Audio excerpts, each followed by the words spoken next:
I'm Idiotech, and this is my review of Sniper Elite 4 for PC. The game retails for $60 US and is brought to you by Rebellion.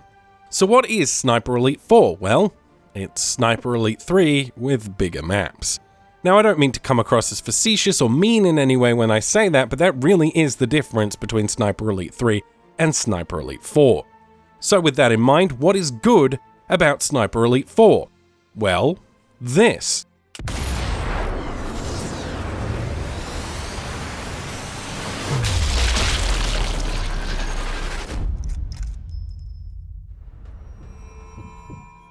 Now, all jokes aside, that really is the core gameplay loop of the Sniper Elite series, and it's just as fun here as it was in 3, as it was in 2, and so on.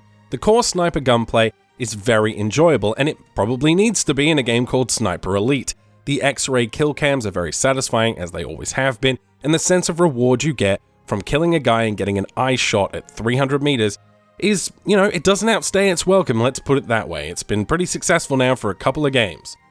The problem is that there's not much else to the game other than its new map design, and we will get into that in some more detail.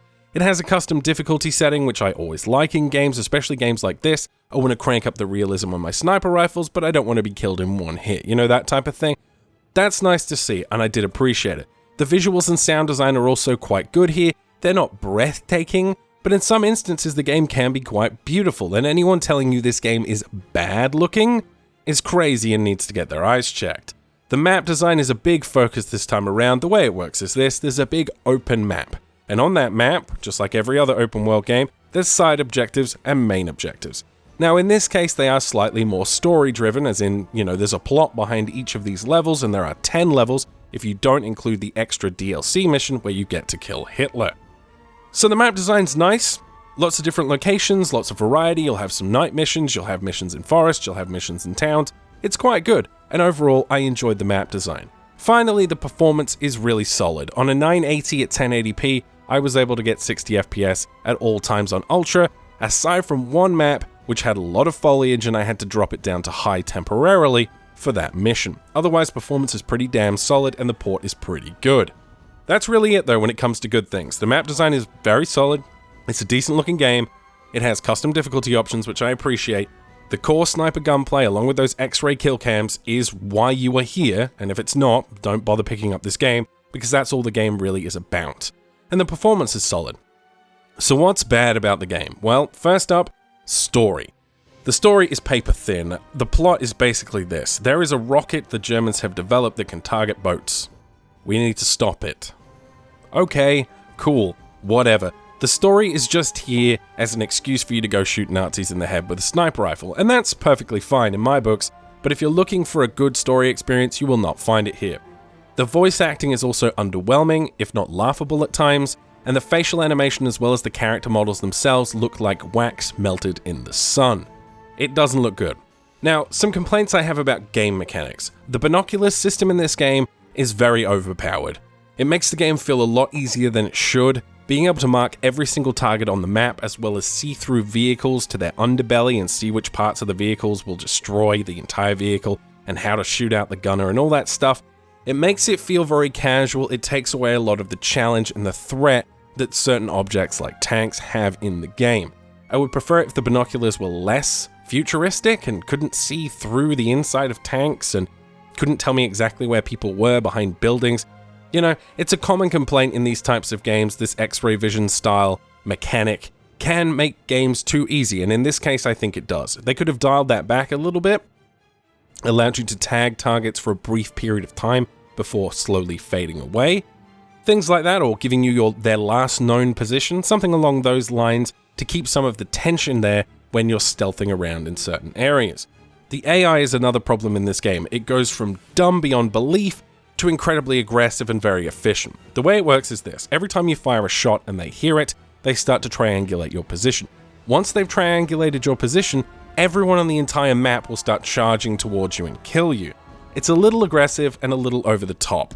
It would be nice if there was something you could do to give you a little bit more time sniping, honestly. I spent a lot of the game sort of moving from location to location, taking a shot, moving to another location, taking a shot, stealthing between this place and this place, taking a shot.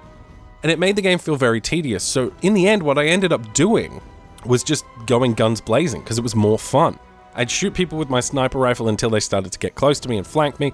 I'd turn around, funnel them through some kind of structure or alleyway, and then just kill them as they approach me. That seemed to be the most fun and efficient way to play the game, and I didn't really like that very much. I wanted to have that option to stealth, but the game really doesn't seem to be focused particularly around that, and when you add the addition of the huge maps, stealthing becomes pretty tedious pretty quickly, and the AI doesn't help that.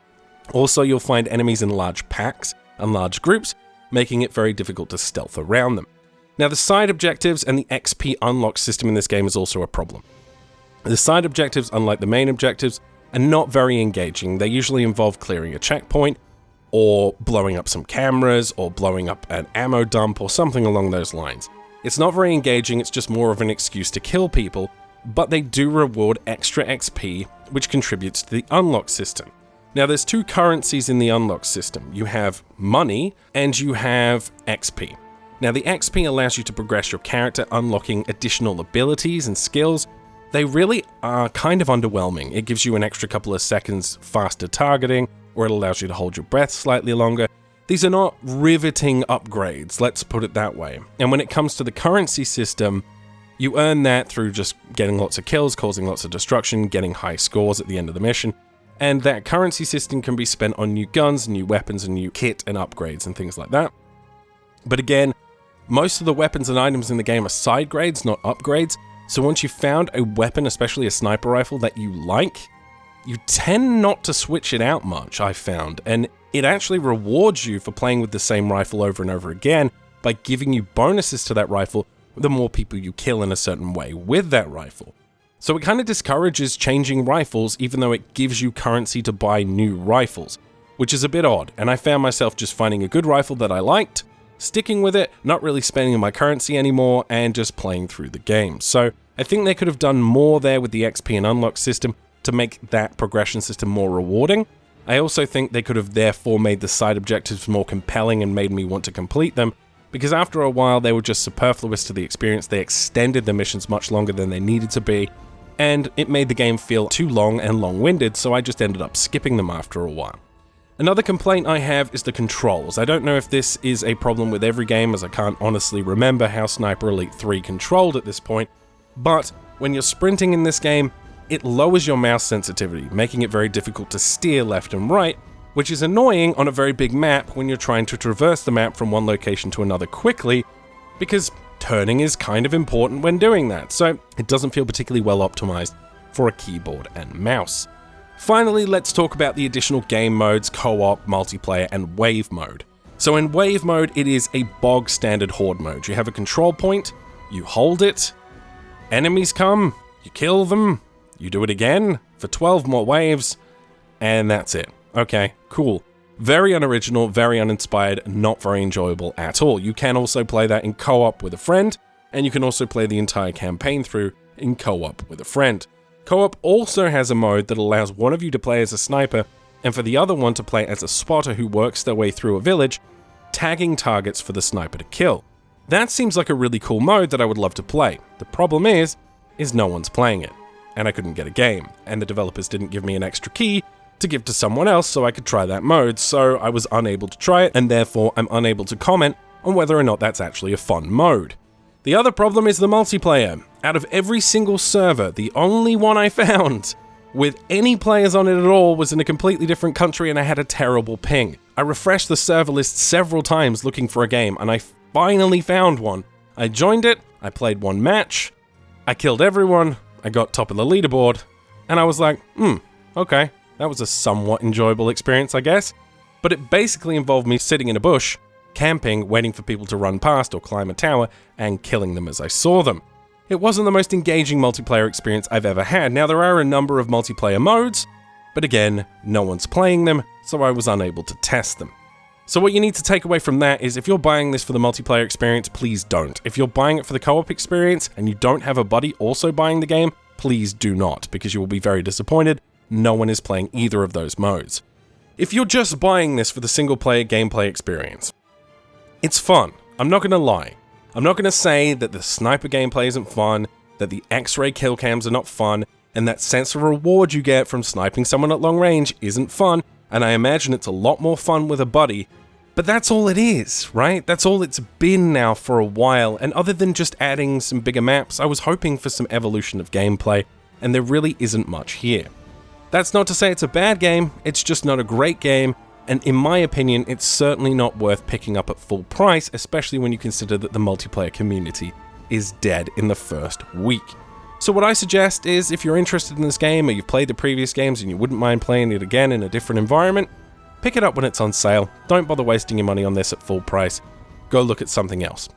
If you like this review and you want to support my channel, you can do so in 3 ways.